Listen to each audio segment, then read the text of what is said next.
we just accept payments and buying things in shops in person as they are. But as you rightly said, that's from the previous century. It's from 70 years ago. And what can we do now when you actually take away all that legacy and say, actually, this is new, this is what we can do. And I'm excited to hear what that involves in the future. But before we do, let's find out what the winners and losers might be in that ecosystem. When we digitize in-person payments, who could win out of this? Digitizing, let's say, the last mile of payments or digitizing in-person commerce, everybody can be a winner, really. And, nice. the reason for this one is it's a systemic problem that we are solving there. In the former days, really, the processor has been glued to the payment terminal because it was all about efficiency of the payment process and security, and therefore kind of the payment terminal to ensure this one. And to change, let's say, providers, to integrate, let's say, new providers into the checkout process is kind of totally difficult, especially since this process has been, let's say, copied and adopted by different, let's say, countries and different, let's say, payment regulations. Therefore, while it's a similar process, it's different in Germany, it's different in France because you have different providers. And that makes it very, very rigid and very hard to innovate in this space. So what we are doing is kind of we really provide this flexibility layer to enable really the exchange of providers and also the easy introduction of new, let's say, a payment methods like digital payment methods or value-added service partners, giving you this flexibility. And so to come to the winners and losers, everybody can win. The traditional minded, let's say, acquirers and processors, they can modernize their overall payments estate. So especially processors, they buy their competitors, you have mega mergers, so you have device estates all over the place. So suddenly they can kind of really harmonize them. PSPs coming more from the online world can now jump into in-person commerce and bring their digital expertise to the checkout process. And ISVs on the other side, they, let's say, kind of can now, and they are kind of masters in integration and masters in understanding their customers.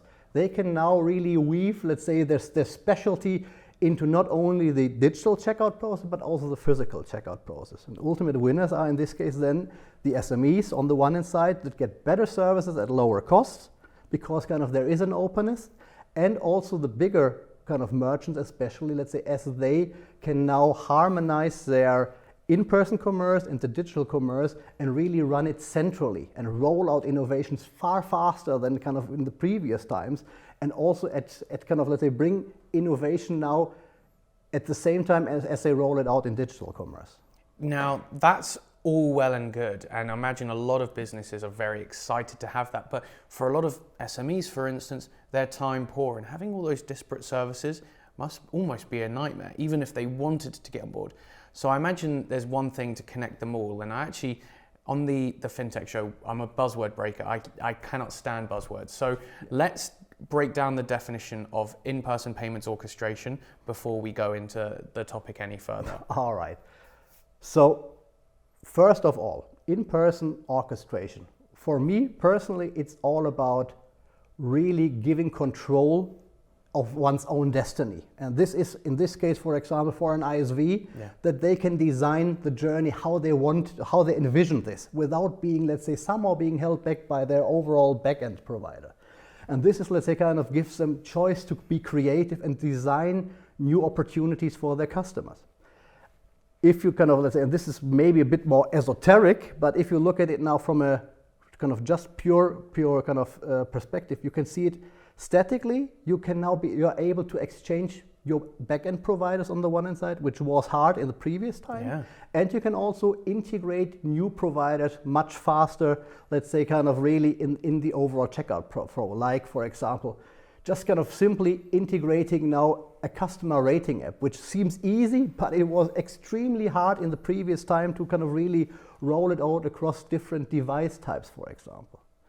And therefore, kind of, it's about the static process, let's say, really giving choice of partners and the flexibility to design the checkout flow as, let's say, kind of really especially the ISVs envision this one. And SMEs are kind of benefiting from this one because they get better services from their partners. And this is kind of, and they also get more choice. And you can see this now. It's not about payments any longer. It's about financial services.